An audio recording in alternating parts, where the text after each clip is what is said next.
In a world where carbs are your enemy, you need one man to help you fight your battles.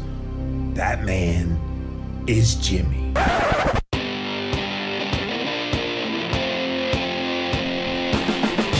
Combating nutrition disinformation and general bull. It's Jimmy Rants. JimmyRants.com. Some people think eating low-carb, moderate protein, high-fat is just too hard to try to figure out. But it's really quite simple when you break it down into getting these three things on your plate: protein, vegetables, fat. Simply choose fatty protein sources like eggs, beef, or pork.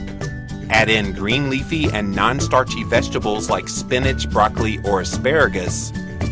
And then use enough fat to feel satiated from butter and dairy, coconut foods, and avocado.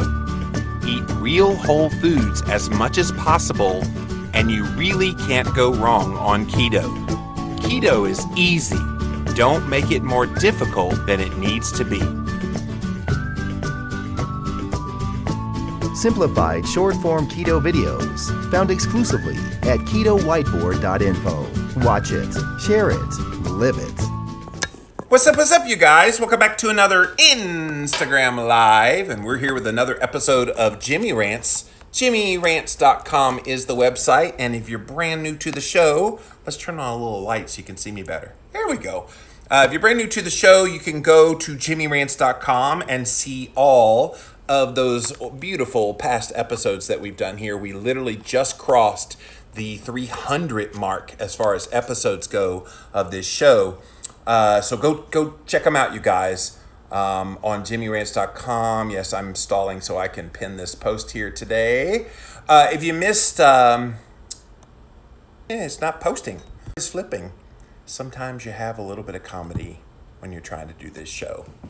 Story of my life. So, where was I? Oh yeah, Instagram Live. Go follow me there at Living Low Carb Man, LivinLowCarbMan. Once you're there, you can follow me live on Instagram. I also simulcast over here on Facebook. So thank you guys for being here today on Jimmy Rants.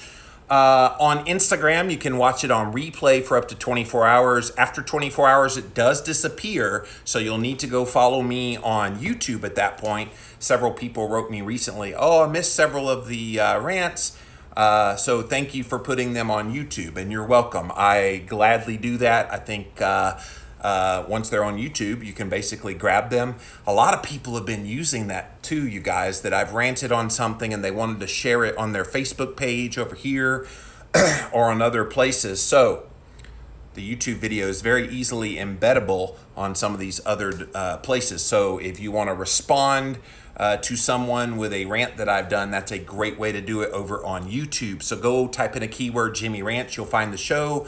You can also just go to youtube.com/livinglowcarbman and find it that way. Finally, we have the best of the best moments of this here show in podcast form. It's the Jimmy Rants podcast over on Apple Podcasts as well as Stitcher. All of these links, you guys, are at jimmyrants.com.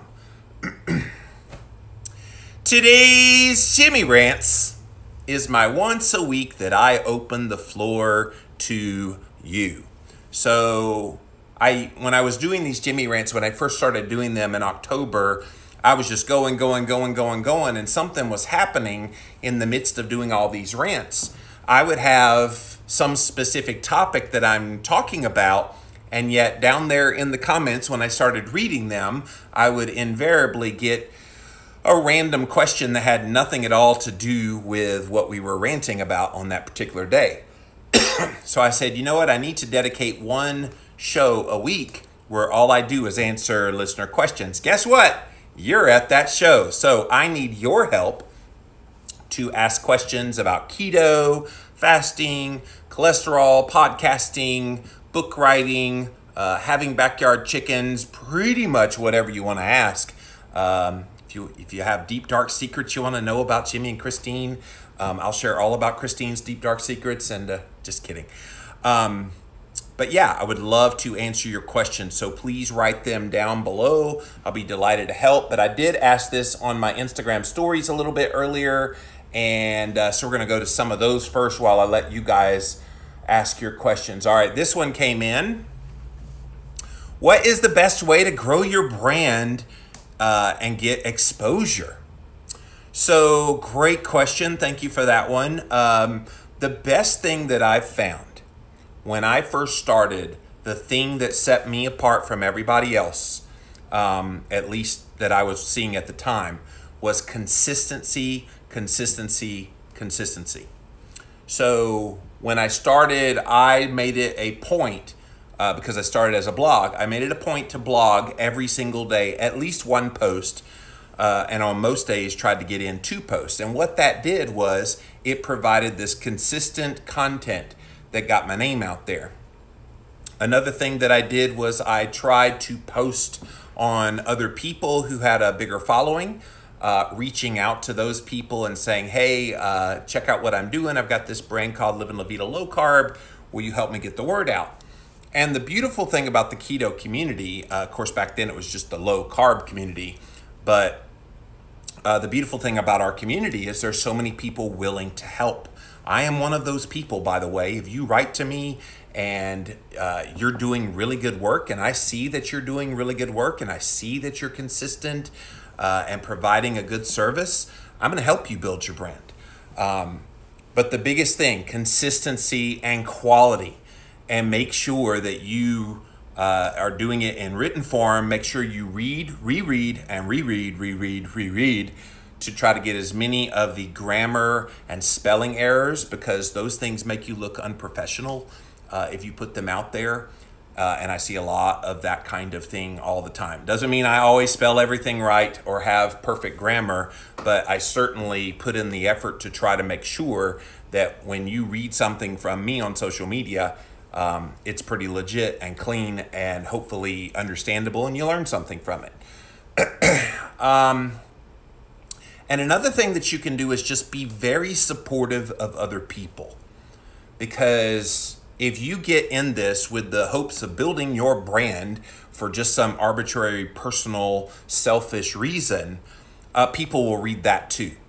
It's why you'll see me post on a lot of my friends' pages encouragement to them and support for them, and even trying to add value to what they're doing there. So yeah, so those are all the tips that I would give about how to best build your brand in the keto space. All right. What do you think about supplementing with glutathione to help with detox? Certainly there's many things that you can quote detox. I even hate that phrase. It's become way too popularized, and it's kind of lost its meaning. The best way you can detox actually is fasting. Just don't eat any food for a period of time, 5 days, 7 days, whatever. That's the best darn detox you can do, drinking plenty of water all throughout, making sure you got plenty of salt throughout. There's certainly nothing wrong with taking glutathione. I know Christine talks about that quite a bit with her nutritional therapy work. But fast. If your purpose is detox, just fast. All right, what else do we have here? What is the least toxic plant food for children who eat mostly meat but still need variety? Well, I don't think necessarily they inherently need variety, but if you want variety, I think any green leafy vegetable is probably just fine. Any non-starchy vegetable is probably just fine. If they don't have an aversion to maybe some starchy carbohydrates and fruits, I think those are just fine. But definitely stay away from like seed oil, like seeds and nuts. A lot of those are roasted in seed oil, so those would be highly inflammatory for kids. Since you said plant foods, that would include anything that's grown like seeds and nuts. Yeah, there is this concept of the dirty dozen. that you probably want to avoid unless you get them, you grow them yourself, or you get them organically. So go look that up on Google, the Dirty Dozen, and you'll be able to see those ones that have the most pesticides in them so that you can avoid those things as well. All right. How do you know what and when raw meats are safe to consume is the next question. So I think if the animal is grass-fed, grass-finished, that's probably your ideal. That's what you're looking for when you eat raw meat. The last thing you want to do is eat raw meat, and especially raw organ meat, from an animal that's been grain-fed, because you're going to be eating basically all of the junk that they ate to help fatten them up. So I don't personally eat raw meat. I know there's people like Dr. Paul Saladino, who's a big carnivore guy here on Instagram. I recently interviewed him on the Living La Vida Low Carb show, and he eats a whole bunch of raw. I mean, you look at his plates of food, and it's just like, yeah, my stomach turns looking at his plate of food. Now, if you want to lightly cook and get close to raw, you know, I'm a little closer to you there, but still I have the ooh factor. I don't think it's necessary that you necessarily eat raw meat, but definitely grass-fed, grass-finished, and never eat offal, the parts, liver, brain, heart, unless it's a grass-fed animal. All right. What about all the antibiotics that the doctor gave us in childhood and now our gut health in adulthood? Yes, this is a big one. Christine has been through probably 25 to 30 rounds of antibiotics in her life. In fact, several years back when she was really sick, she was on an antibiotic for 3 months in a row. So yeah, and then I've been on about 20 to 25 rounds in my lifetime, and I think sadly our culture has become very antibiotic happy, that every little ailment, let's just give them an antibiotic and they'll all be better, not realizing the unintended consequence of that is you destroy not just that bad bacteria that's in your gut, but you also destroy a lot of the good bacteria. And I think it has consequence. I think it's one of the reasons why so many people still struggle with some digestive things. It's one reason why people can have higher inflammatory markers. It's one reason why blood sugar and insulin might be a little wonky. Maybe you have a little bit of trouble losing some weight. It all is connected to that gut health from those antibiotics pretty much destroying it. So what do? I mean, obviously, it is what it is. You've been through those rounds. You go through a gut healing process. You eat foods that are gentle on your digestion. You do some of the suggestions that Christine has talked about on our Nutritional Pearls crossover episodes, where you try to replenish some of those main things that help with stomach acid production and things like that. You eat fermented foods. You do probiotic therapy. You just do the best you can. You can't lament what's happened in the past because you really can't change anything about that. What about keto and constipation? So this person sent me a very long private message on Instagram, and keto and constipation. This is a funny one because people are like, I'm constipated on keto, and almost invariably the reason you get constipated when you eat keto is you're not drinking enough water. So drink ample and plenty of water. So sipping one little 8-ounce glass of water ain't gonna cut it. You gotta really ramp up water. Salt is also a great thing to get things moving. Magnesium citrate. You will stop complaining about your constipation once you have magnesium citrate, I assure you. If you wanna go a drastic step, you could have some low-carb chocolates that have like maltitol in them. That will definitely make you go as well. There's so many other things that I could talk about, but those are some big things that you can try. Not a question, just a reminder that you're loved and amazing. Aw, how sweet is that? I love random messages like that, so thank you for that, Charming Confessions.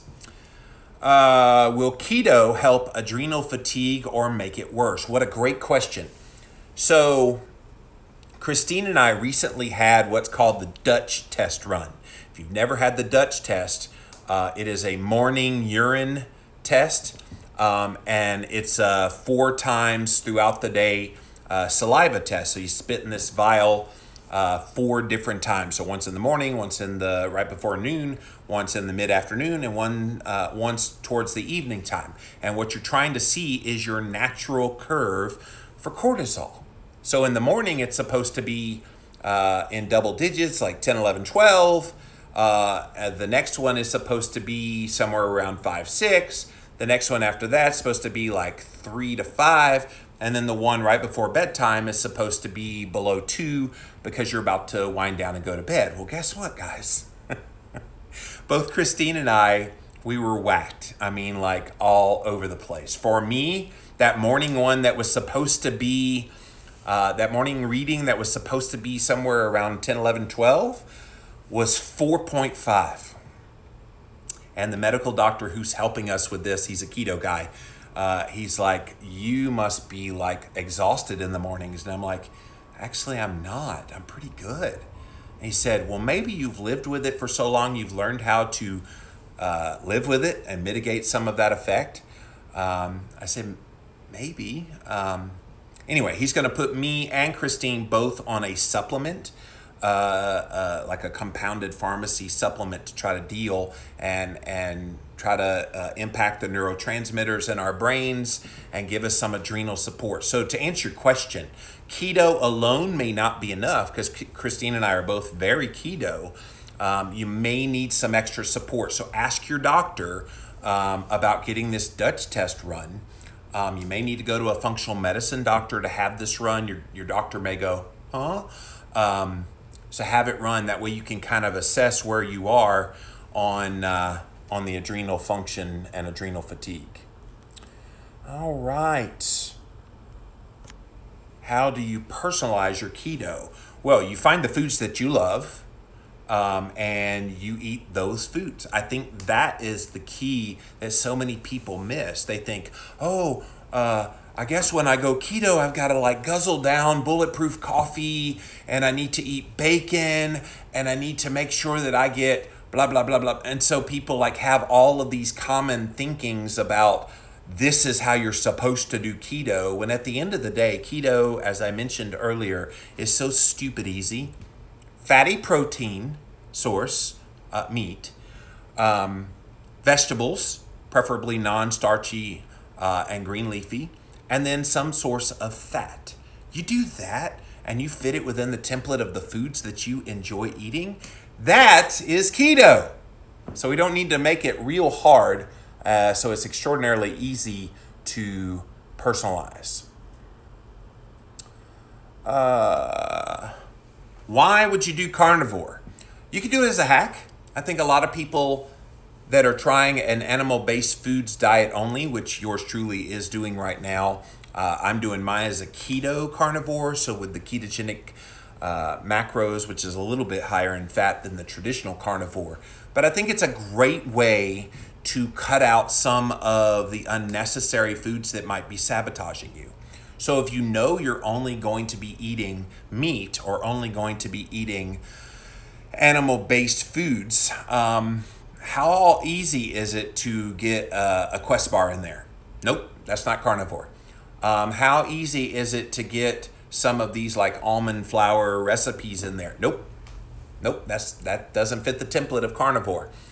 So you see what I'm saying here? I think one of the reasons why it works so well for a lot of people is if they're tempted by all of those things, then it takes away the temptation.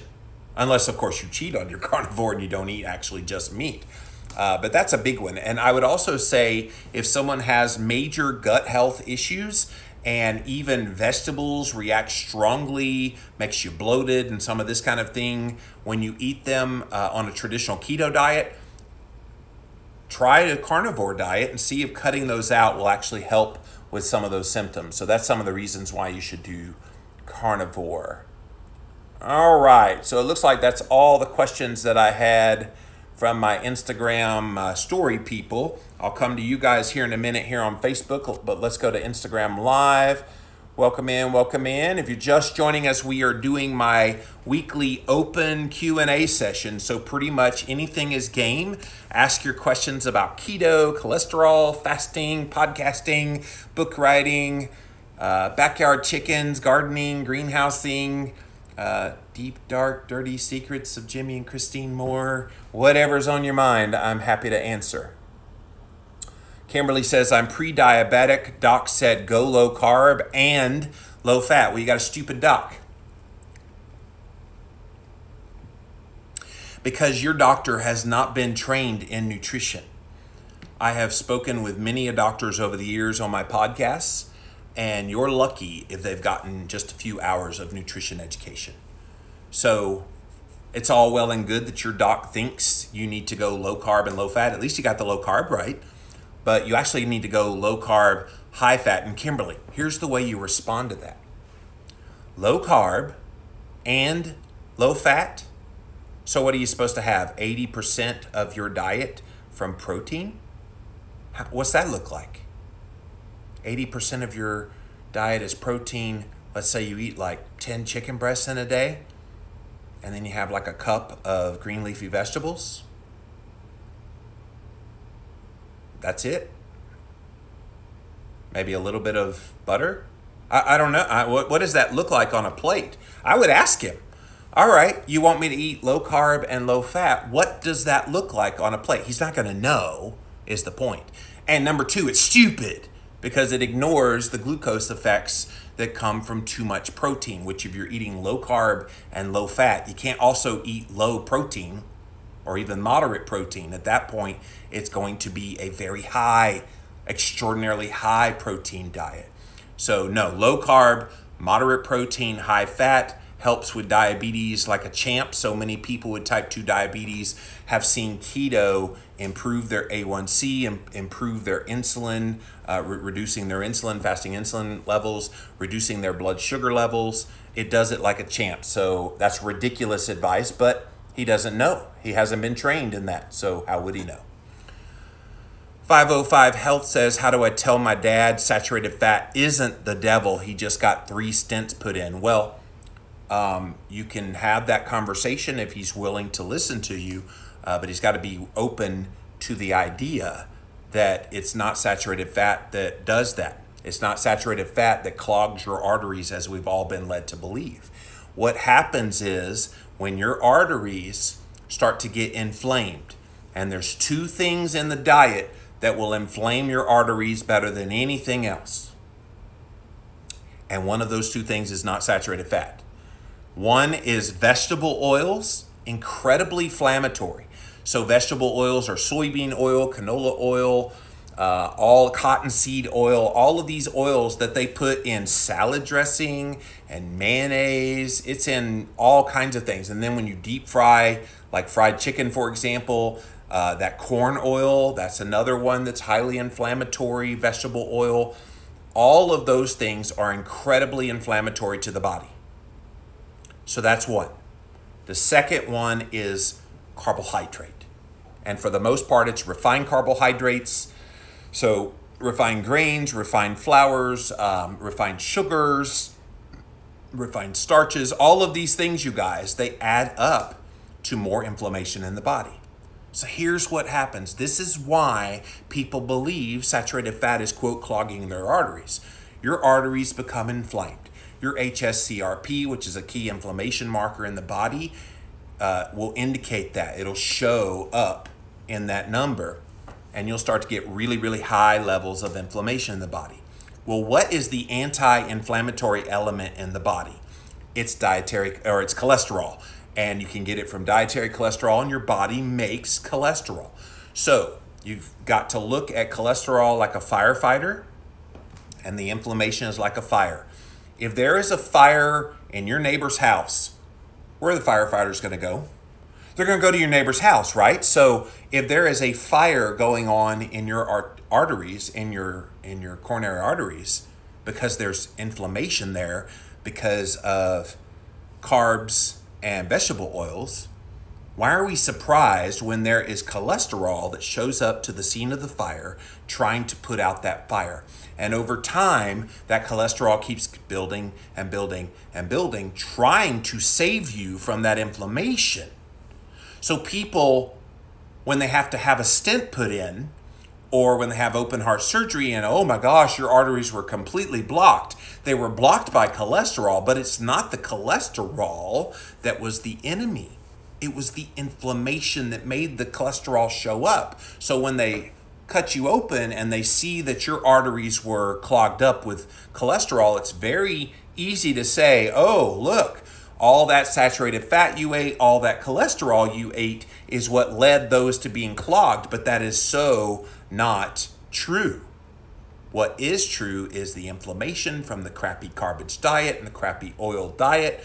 Those things made you highly inflamed, and your body was trying to keep up with all the inflammation you were giving it.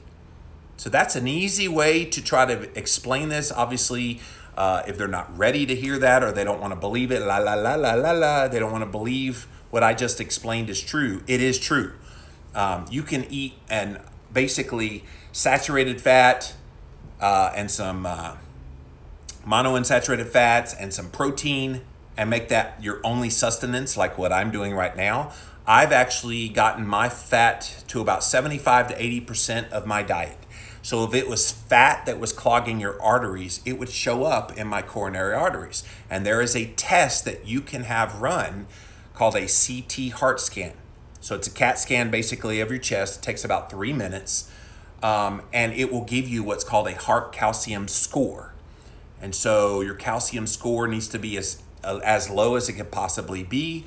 And the last time I had mine checked at 75 to 80% of my diet being fat and a lot of saturated fat, I had a big fat 0 on my calcium score. Pretty amazing, right? So I'm not the only one, by the way. There's bunches of people that get a big fat 0 and eat plenty of fat in their diet. So that's a pretty easy one. Hard conversation, though, if they're hard-headed about it. Tammy says, I'm doing extended fasting, 36 hours, 3 times a week using fasting tools for fat. Can we also use unsweetened coconut cream in a can instead of heavy whipping cream? I'm doing extending fasting, 36 hours, 3 times a week using fasting tools for fat. I'm not sure what you're asking, Tammy, to be honest with you.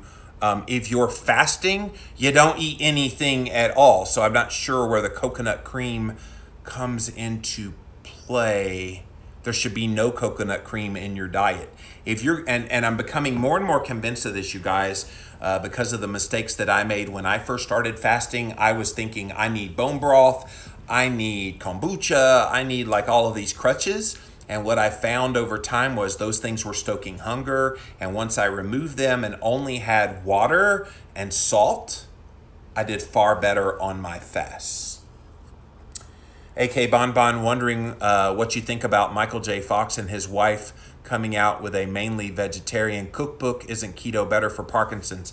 Keto is certainly really good, and I'll qualify this. Really good keto, but I'm talking about the therapeutic keto. So this is the ketogenic diet that has been used with epilepsy and Alzheimer's and Parkinson's. And this is somewhere like a 90% fat diet with 10% being protein and very minimal carbohydrates. That has been shown in a lot of studies to be very effective for patients with Parkinson's. So yeah, that's sad that he's doing the vegetarian thing, but unfortunately it's going to manifest itself sooner than later if he does eat vegetarian.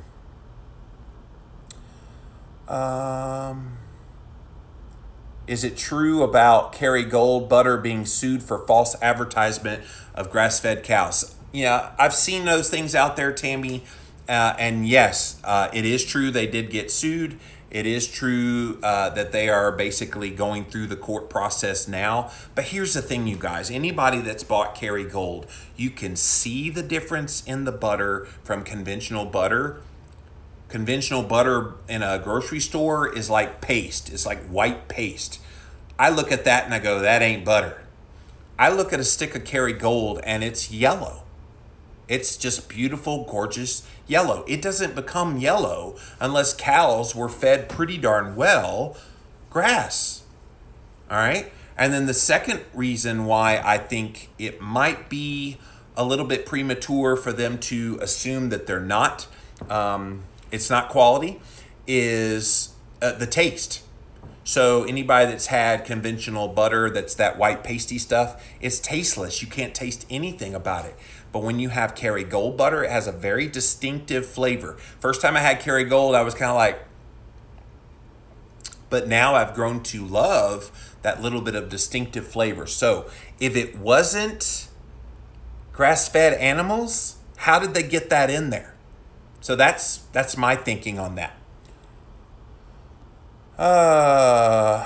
How do I know if the raw beef and organ meats I purchase is safe to consume raw? Yeah, you already asked that question, Richard, and I already answered it, buddy. Let's see here. Nancy says, a group of us are doing the 36-hour fasting protocol from your Complete Guide to Fasting book, but I wonder how the fats allowed affect autophagy.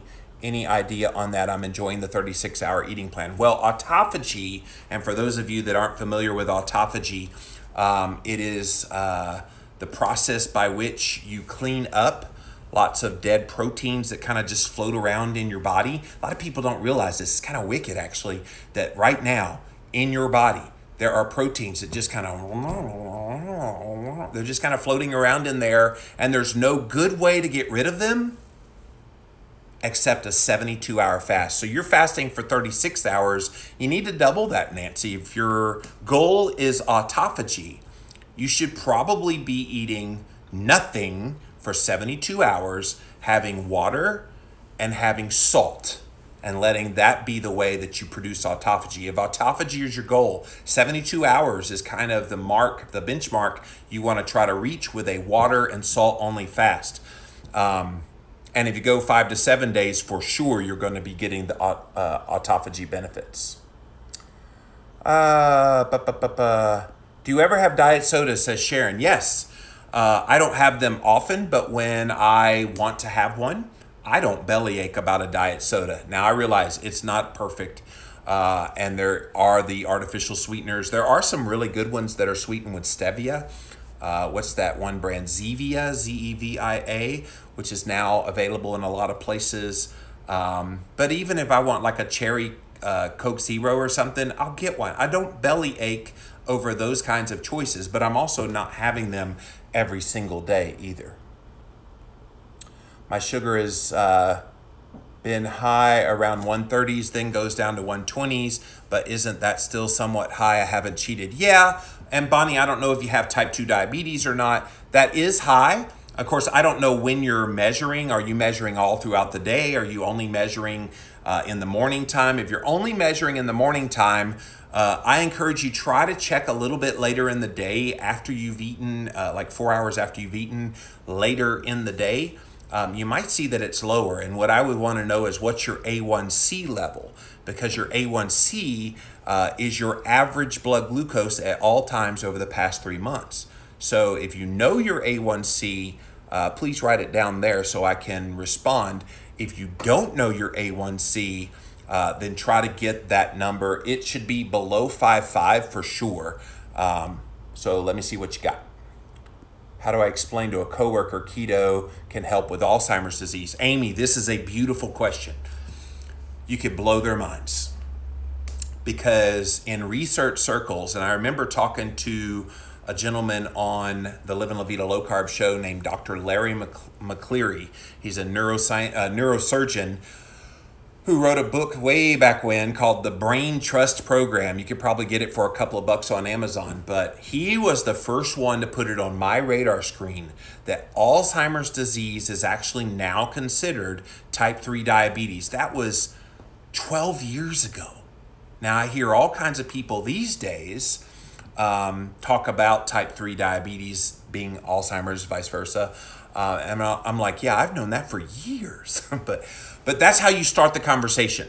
You explain to them, did you know that Alzheimer's is actually another form of diabetes? So type 1 diabetes is where someone's pancreas burns out and they make no insulin at all. They become insulin dependent and they have to take insulin for the rest of their life. Type 2 diabetes is where the blood sugar is not coming down, and it's kind of the most extreme version of insulin resistance, where the body has become so overwhelmed by blood sugar that the insulin cannot keep up with keeping it down.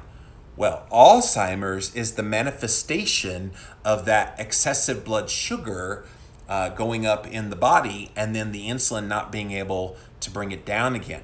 And so the best way to bring your insulin and your blood sugar down when you have this kind of issue, which is basically insulin resistance of the brain, is a ketogenic diet. So low carb, moderate protein, high fat. I just interviewed a gentleman today, Dr. Chris Palmer. He's a Harvard psychiatrist. So he'll be coming up on the Living La Vida Low Carb show real soon. But guys, he blew my mind today with all the truth that he shared about brain health and the role ketones play.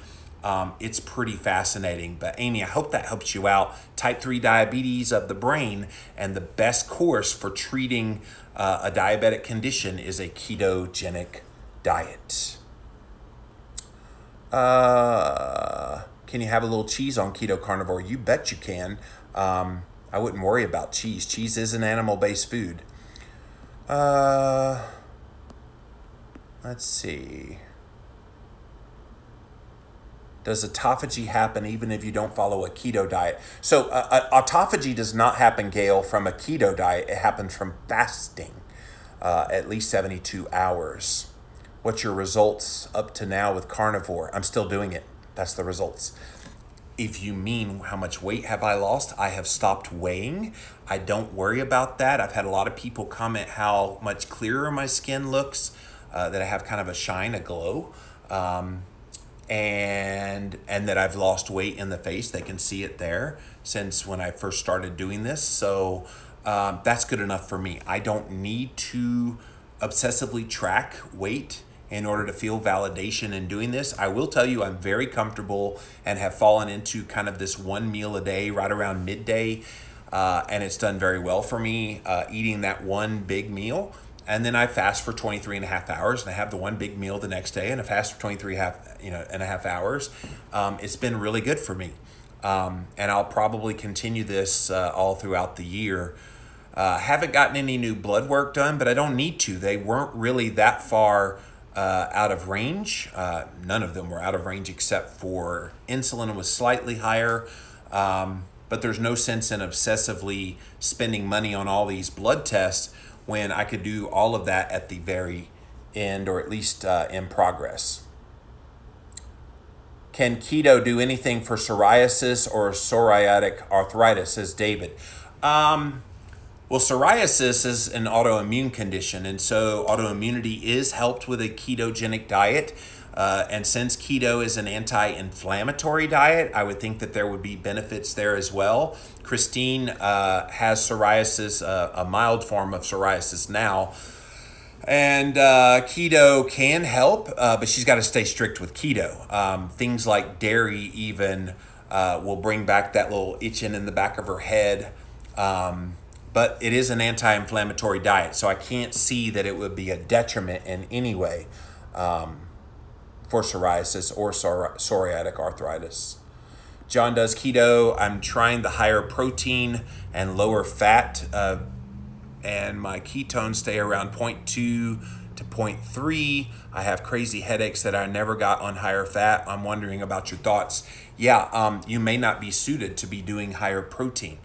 I also did a similar kind of higher protein that you're doing, John, last year, and I had 15 bouts of hypoglycemia in the span of a week. So I'm not a fan of pushing the protein higher if you're having symptoms, and in your case, you're not having any blood ketones, and I would assume by extension of your lower ketones, you're probably having a glucose response. You're probably having higher blood sugar levels. And so pay attention to those symptoms like headaches.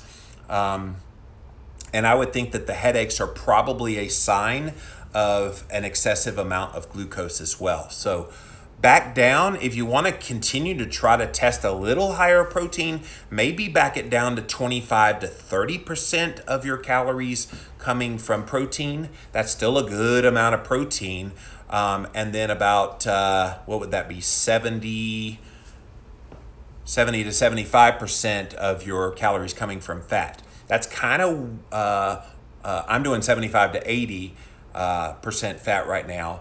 But see how that works for you. It looks like you're also minimizing your carbohydrates pretty much to nil. But let me know how that goes, John. Jerry Lynn is the last question. I'll come to you guys next. My sister cannot eat red meat since she had her gallbladder taken out. It makes her deathly ill. Can she do a keto diet without red meat? She has psoriasis really bad. I don't think she has to do no red meat. I mean, I get what you're saying, but not having a gallbladder does not preclude you from eating red meat. Christine, my wife, had her gallbladder taken out in 2006. And what she does is she takes digestive enzymes. There's also this thing called ox bile, which you can take. So what's missing now that you don't have a gallbladder, what's missing is bile production, and bile is what helps you break down the fats that you eat.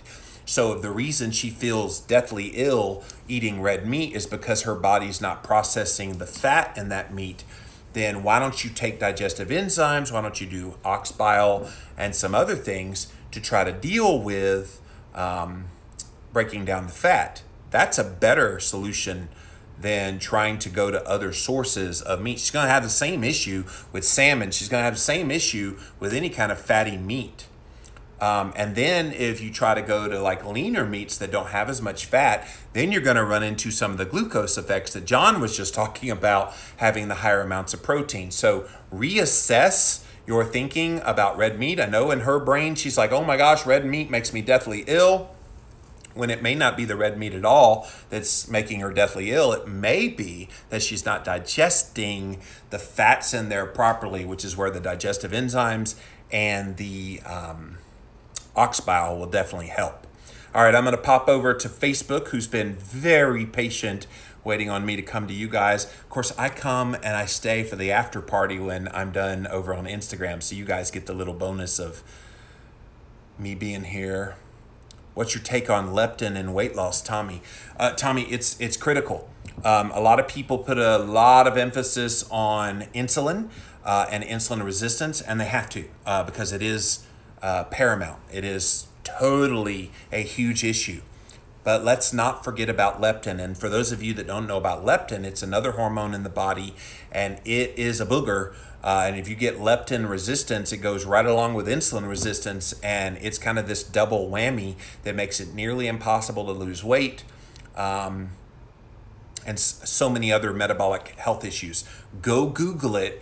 In fact, I want you to look up leptin, Leptin, in a Google search, along with Rosedale, Rosedale. That's Dr. Ron Rosedale. He's one of the leading experts on leptin. I've interviewed him a few times on the Live and La Vida Low Carb show. You could certainly go look those up on llvlc.com. But Google him, his name and leptin. You'll find all kind of articles that he's written about that. But yes, it is a critical piece in not just weight loss, but also in your total health. I was just listening to Jimmy Rant's podcast, now live. Well, Tanya, welcome. Thanks for being here. Jessica, would you ever bring on a random listener on your Jimmy Rants on split screen to do a rant? Not me, just a random follower. Oh, come on, Jessica. I probably would not, and only because the sound quality when you bring on a guest onto either Instagram Live or here on Facebook Live, it just totally messes it up. And because I save these on my camera roll and then upload them to YouTube, I don't want the sound quality to turn bad. I used to do them on Instagram Live I used to do kind of a split screen bringing people on, but then I'd listen back and go, oh man, what did they do to the sound? So if they could keep the sound quality, sure. But otherwise, yeah, probably not. Now, I do have live guests from time to time I brought on that I've met up. My friend Brittany Keto Glow I recently had here on Instagram Live, and so we did a live with her. I've had Keto Coach Lauren on a couple of times. I've had different people on live. When I go to conferences, I will probably go live with someone right there with me. I know the KetoCon conference is coming up in a few months. I'll be doing some lives with the people there. So that's how we'll do it with other people. But I love ranting with other people. I usually go up to them and I'm like, all right, it's your day. We're going to be on Jimmy Rants. What do you want to talk about? Oh, no. Brittany was that way. She's, I don't know. And I was like, no, come on. What's got you jazzed? What do you want to rant about? And finally we get out what they want to rant about. And it ends up being a great show. And I can pretty much rant on anything. Throw it at me. Jimmy, are you still taking a break in September? I can't imagine my day without you in it. Well, thank you, Lindy. Yes, September 1st through February the 29th, Jimmy and Christine Moore are going bye-bye for that 6 months. And we're already kind of thinking it through. I might still, as we're traveling and such, post pictures on social media. It'll probably be Instagram, just because it's a lot easier from my phone to post on Instagram than it is here on Facebook. But posting photos if we go somewhere, but I won't engage. I won't look at comments. I won't answer emails. I won't do any of that stuff that entire 6 months. My team will still be in place. We'll still have Livin' La Vida Low Carb show on Tuesday, Wednesday, Thursday, but what it'll end up being is like Tuesday we'll air a Jimmy Rants episode, the audio from that. Wednesday we'll probably do like a Livin' La Vida Low Carb show classic episode, so an older episode that we'll re-air. And maybe on Thursday we'll do another Jimmy Rant. So that'll be kind of the weekly way that we keep the podcast going. Of course, all my other podcasts will go away. But yeah, Jimmy Rants will go away for those 6 months. But by that time, I'll have about 500-ish episodes of Jimmy Rants on YouTube. So if you need your daily dose of Jimmy Moore encouragement and inspiration, you'll have plenty to choose from. Go back and watch older episodes. Mary says, I had 2 wacky 12-hour fasts, cholesterol readings in a row, 30 minutes apart, finger stick, my total cholesterol 160, HDL 105, LDL, well, you said LDL 15. 15? Is that right? And triglycerides 201. No one else was out of their normals. My blood draw test a week ago, or a week after, was in the normal range, 180, 98, 75, 35. I eat strict keto and IF 18.6 or OMAD. Since my draw was normal, I'm not worried, but any ideas what could cause such a weird result? Yeah, test error. People have to remember that as much as we want to rely on these blood tests to give us the be-all, end-all about what's happening in our health, there is no one test that's going to be the verification of anything. Good, bad, or ugly, by the way.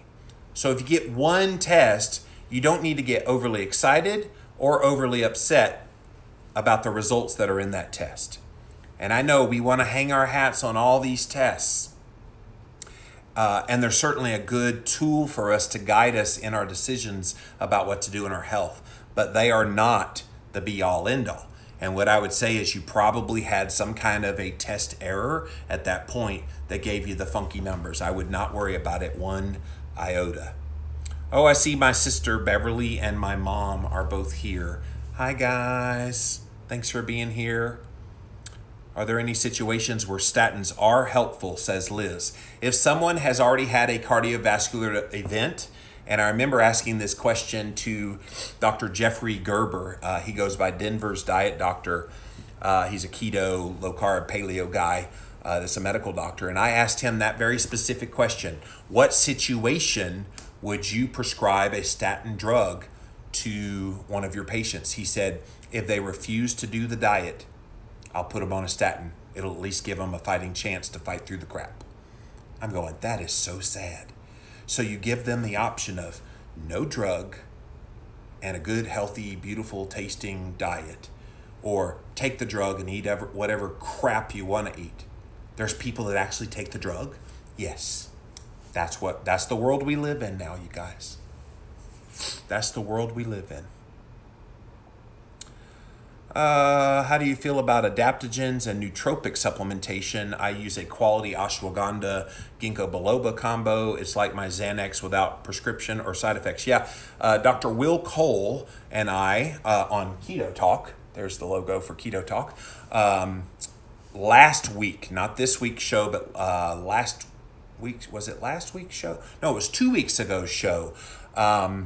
We did a whole episode all about adaptogens. So big fan, so many great benefits to it. So go back and listen to that, ketotalk.com. Like I said, it was about 2-3 episodes back. Go back and listen to that. But anything that will keep you off of a prescription drug without side effects is a win-win in my opinion.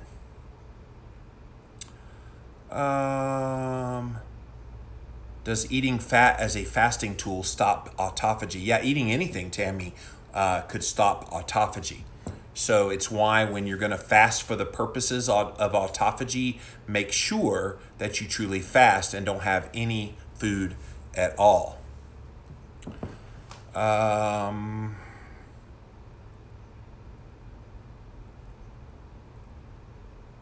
Let's see here. Lots of talking amongst yourselves. Shelly says, I found you on Facebook Live. Welcome, Shelly. Thanks for being here. Lindy says, Amy Berger's book is awesome about Alzheimer's. Yes, the Alzheimer's Antidote, I believe, is the name of that book. Let's see here. What fats do you eat, says Dana. So most of the fat that I consume is the natural fat that is found in the animal foods that I eat. And so that's the main fats. I also enjoy having some butter. I don't chug butter, as you might have heard online from some people that try to discredit my message. Oh, Jimmy Moore chugs butter. I don't even know what that means, but I do like butter and have a little bit of it in my diet. I also like cheese, which has fat and protein. Depending on the cuisine, if it's Mexican food, I do like to have sour cream. So that would also be a fat. If I wasn't doing keto carnivore, you could add in avocado and guacamole to that as well. And the nuts and seeds, the fats that come from that, from raw peely nuts especially, love those things. So that's what I eat.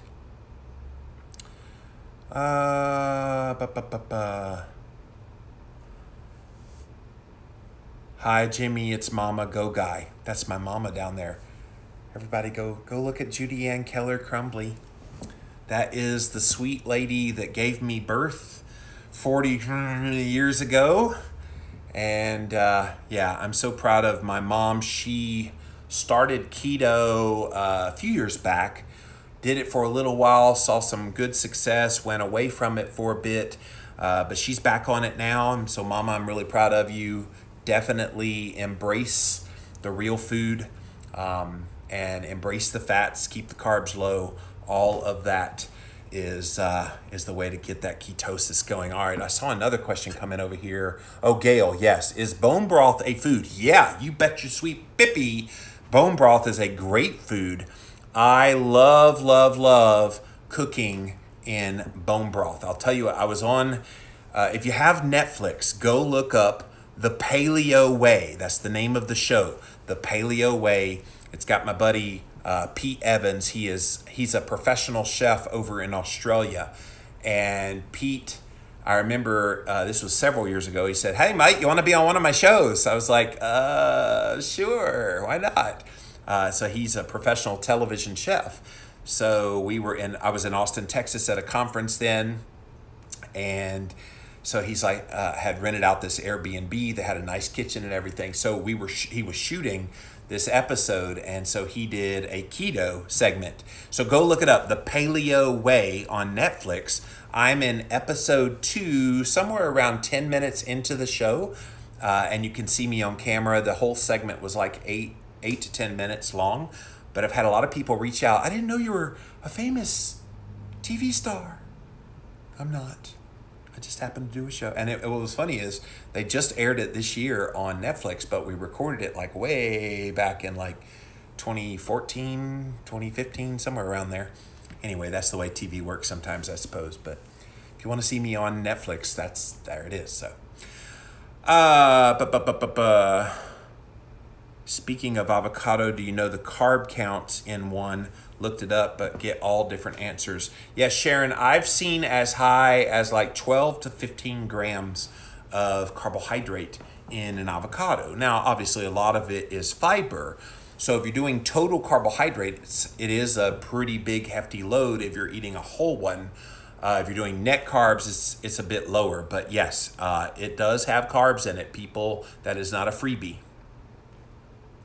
My 37-hour fast wasn't a fast. Well, it is a fast, Gail.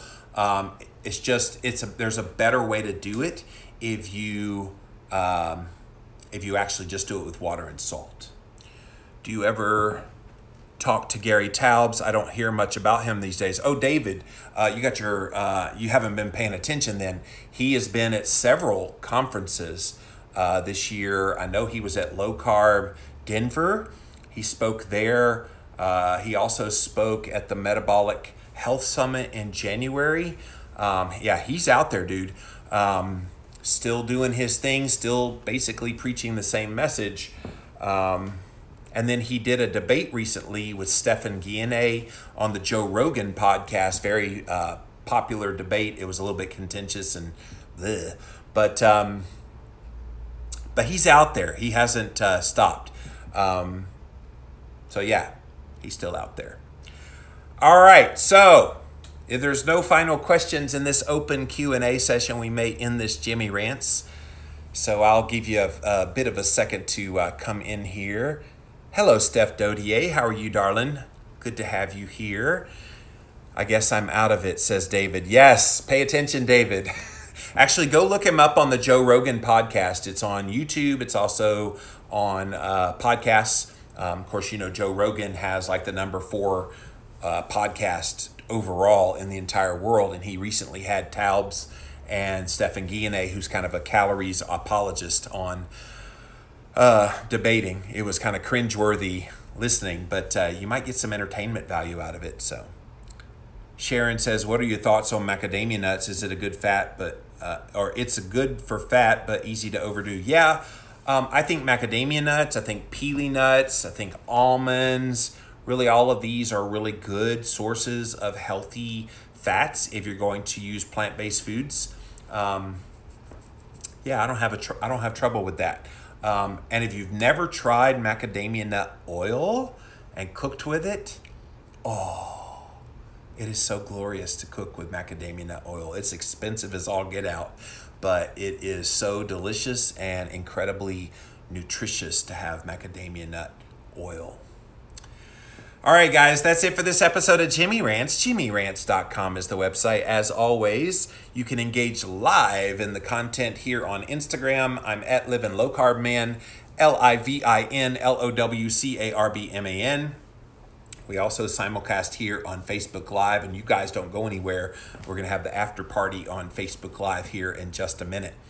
If you missed the live on Instagram, be sure to watch it on replay for up to 24 hours. After 24 hours, it does disappear, so hop on over to YouTube. We house all the past episodes there. YouTube.com/livinglowcarbman. You can also look it up by keyword Jimmy Rants. You will find the show. Finally, the best of the best moments of this here show are in podcast form. It's the Jimmy Rants podcast over on Apple Podcasts as well as Stitcher. All of these links, you guys, are at jimmyrants.com. So until next time, we'll see you then.